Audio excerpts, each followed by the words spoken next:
الحمدللہ رب العالمین والصلاة والسلام علی سید الانبیاء والمرسلین اما بعد فاعوذ باللہ من الشیطان الرجیم بسم اللہ الرحمن الرحیم والنجم اذا ہوا ما ضل صاحبکم وما غوا وما ينطق عن الهوى ان هو الا وحی یوحى علمہ شدید القوى ذو مرۃ فاستوى وهو بالافق الاعلی ثم دنا فتدلى فكان قاب قوسین او ادنی صدق اللہ العظیم وصدق رسولہ النبی الکریم الامین ان اللہ وملائکتہ یصلون علی النبی یا ایہا الذین آمنوا صلوا علیہ وسلموا تسلیما الصلاة والسلام علیکہ یا سیدی یا رسول اللہ وعلی آلکہ واصحابکہ یا سیدی یا خاتم النبیین۔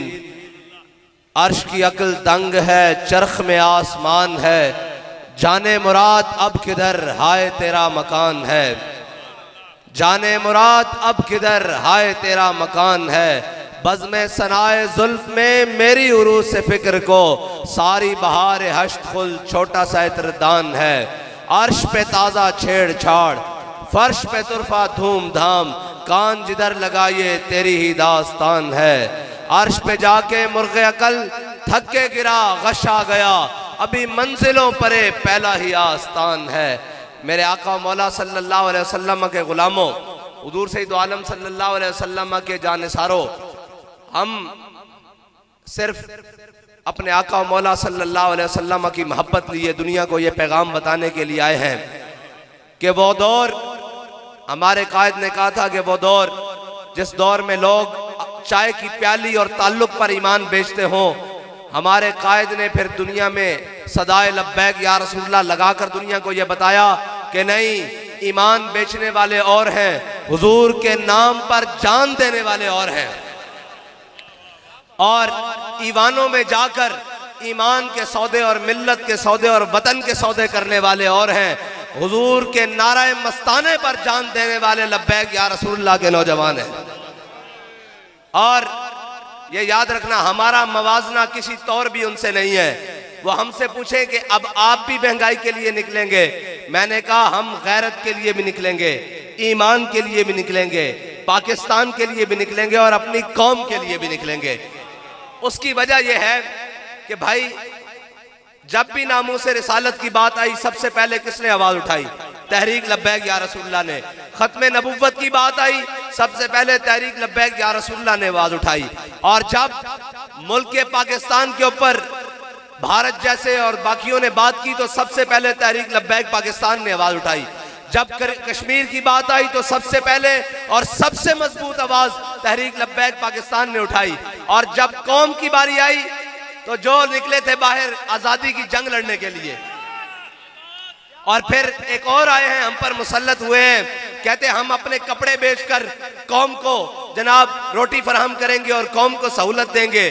وہ قوم کے بچے ہوئے جناب لتھڑے اور بچے ہوئے ٹاکیاں اور بچے ہوئے کپڑے بھی اتارنے پر مجبور ہیں۔ تو پھر ہم نے جب سب کو دیکھا، ایک وزیر اعظم کہتے تھے ایک ووٹ کو عزت دو، وہ گھر چلے گئے بھتیجے کو جناب بھائی کو وزیر اعظم بنوا کر، دوسرا جناب بخت کے تخت سے یک لخت اتارا ہوا شخص، تم نے کبھی دیکھا ہے جیت کے ہارا ہوا شخص، اور وہ جناب جو نکلا، وہ شاہ صاحب نے کل فرمایا ہے کہ قائد ملت زنانیہ، وہ زمان پارک سے زنان پارک تک بچانے والا شخص، وہ جناب باہر نکلا کہ میں جی جاؤں گا اور آزادی کی جنگ لڑوں گا۔ ہم نے کہا ہو سکتا ہے قوم کی بات کرے کوئی، وہ بھی جیل کی طرف رخ سوئے میخانہ دارت پیر ماں، اور وہ بھی جناب جیل کی طرف چل پڑے۔ تو پھر آپ کو پتا ہے رہتے تو ہم ہی ہیں، اور یہ یاد رکھنا اگر دین کی پناہ حسین ہے اور قوم کی پناہ دین ہے، ہاں یہ یاد رکھنا، قوم کو اگر پناہ دے سکتا ہے کوئی تو وہ حضور سید عالم صلی اللہ علیہ وسلم کا نظام دے سکتا ہے، اور حضور سید عالم صلی اللہ علیہ وسلم کا دین دے سکتا ہے، وہ دین دے سکتا ہے جس کے بارے میں اللہ تعالیٰ نے فرمایا الیوم اکملت لکم دینکم واتممت علیکم نعمتی وردیت لکم الاسلام دینا، اور اسلام ہی دے سکتا ہے۔ اسلام ہی پوچھ سکتا ہے جناب یہ دوسرا کرتا کہاں سے بنا ہے، ان سے تو یہ بھی کوئی نہیں پوچھ سکتا کہ دنیا کی سب سے بڑی کابینہ وزیروں اور مشیروں کی رکھ کر دنیا کے سب سے بڑے نااہل یہ ثابت ہوئے ہیں، اور جو کہتے تھے قوم کو روٹی دیں گے، میں نے کہا قوم کی بیٹیاں جناب اپنی عزتیں بیچ کر روٹی کھانے پر مجبور ہو گئی ہے. اور بے شرمو تمہیں غیرت نہیں آئی؟ تم یہ کہتے ہو کہ جناب نواز شریف آئے گا تو پھر قوم کی فلاح لائے گا. تم نے کہا اسحاق ڈار آئے گا تو ڈالر اوپر سے نیچے گر جائے گا. میں نے کہا اسحاق ڈار نہیں، تم سب کا روحانی ابا جو بائیڈن بھی آ جائے تو یہ ڈالر نیچے نہیں آ سکتا. یہ ڈالر اسی طریقے سے آئے گا جس طرح قائد ملت اسلامیہ علامہ خادم حسین رضوی نے فرمایا تھا کہ سود ہم نہیں دیتے، قرض اس دن دیں گے جس دن ملک خوشحال ہوگا. جاؤ بھاگ جاؤ، ہم نہیں دیتے. کیونکہ جس عیاشوں کے لیے، جن بدماشوں کے لیے تم نے پیسے دیے ہیں ان کے پاس جا کے لو. یہ قوم 2 وقت کی روٹی اپنا خون اور پسینہ بہا کر کھاتی ہے، اس لیے سارے بھاگ جاؤ، حضور کا دین تخت پر آ رہا ہے. یا رسول اللہ لبیک لبیک لبیک، یا رسول اللہ لبیک لبیک لبیک، یا رسول اللہ لبیک لبیک لبیک. اور تفریق دیکھیں، زمین اور آسمان کی تفریق. یہ کہتے ہیں آپ مولوی لوگ کیسے لائیں گے جناب، دین کیسے آئے گا جی، یہ نظام کیسے بدلے گا؟ میں نے کہا 3 چیزیں ہیں جو تنگ کرتی ہیں. ایک ذات تنگ کرتی ہے، ایک ذات تنگ کرتی ہے، اس کے بعد رشتہ دار اور جناب قرابت دار یہ سارے یہ تنگ کرتے ہیں، اور اس کے بعد دوست اور تعلق دار تنگ کرتے ہیں. یہ 3 چیزیں ہیں. حضرت عمر بن عبدالعزیز خلیفہ بنے، مسجد میں اعلان ہوا، سرکاری فرمان جاری ہوا کہ عمر بن عبدالعزیز امیر المومنین بن گئے ہیں. مسجد سے باہر نکلے، باہر شاہی فرمان کے مطابق جناب گھوڑے، بگیاں اور جناب مشل پردار اور جناب وہ سارے نیزے تانے ہوئے بڑے بڑے کمانڈوز آ گئے. حضرت عمر بن عبدالعزیز نے کہا بھائی تمہیں کیا ہوا؟ انہوں نے کہا جی آپ امیر المومنین بن گئے ہیں، وقت کے حاکم بن گئے ہیں، آپ کی سیکیورٹی کے لیے، آپ کے پروٹوکول کے لیے آئے ہیں. حضرت عمر بن عبدالعزیز نے کہا بھائی عمر بن عبدالعزیز گھر سے مسجد تک چل کر ان 2 ٹانگوں پر آیا تھا، انہی پر واپس چلا جائے گا. یہ قوم کا مال ہے، بیت المال میں واپس لے جاؤ. یہ پہلی بات. گھر آئے، گھر آپ کے گھر کوئی جناب وہ کیا کہتے ہیں بنی بنائی پیرنی نہیں ہے، حقیقت میں بادشاہ کی بیٹی ہے، عبد الملک کی بیٹی ہے.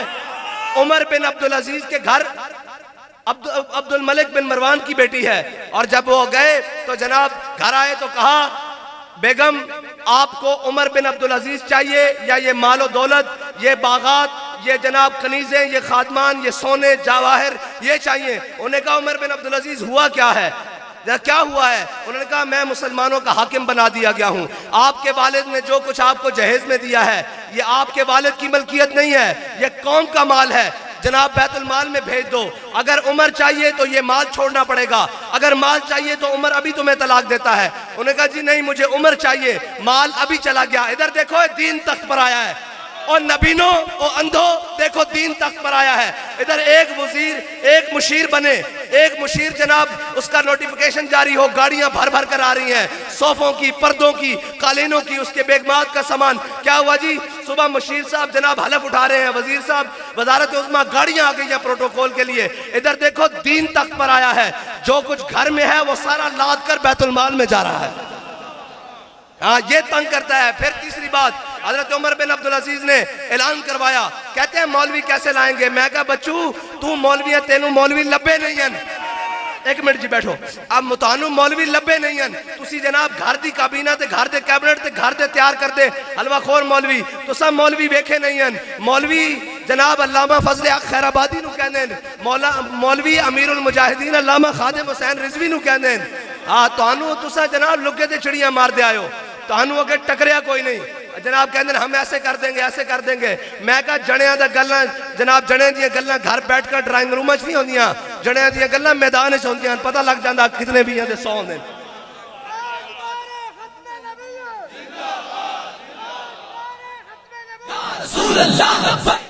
اور تیسری بات جڑی چیز تنگ کر دی، فرا گوگی تنگ کر دی، ملک ریاض تنگ کر دا، ایہو جائی تنگ کر دین نا حکومتاں نو 10% تنگ کر دا، یا جناب اے تنگ کر دین. حضرت عمر بن عبدالعزیز نے اعلان کیتا اس جناب شہر دے ڈی سی دمشق دے ڈی سی یا جناب وقت دے سیکٹری نو، انہوں نے کیا بھئی اعلان کرو جتنے بھی لوگ جنہ کو سرکاری باغاتن، سرکاری زمینان، جنہ دے اس زمانے ڈی ایچ ایزن، بحریازن، اے سارے نو بلاؤ، انہوں نے کہو دوبارہ سر نو معاہدہ جناب خلافت نہ کر لو، امیر المومنین تو اڑے نال دوبارہ سین کرنا چاہتے ہیں، لے آؤ.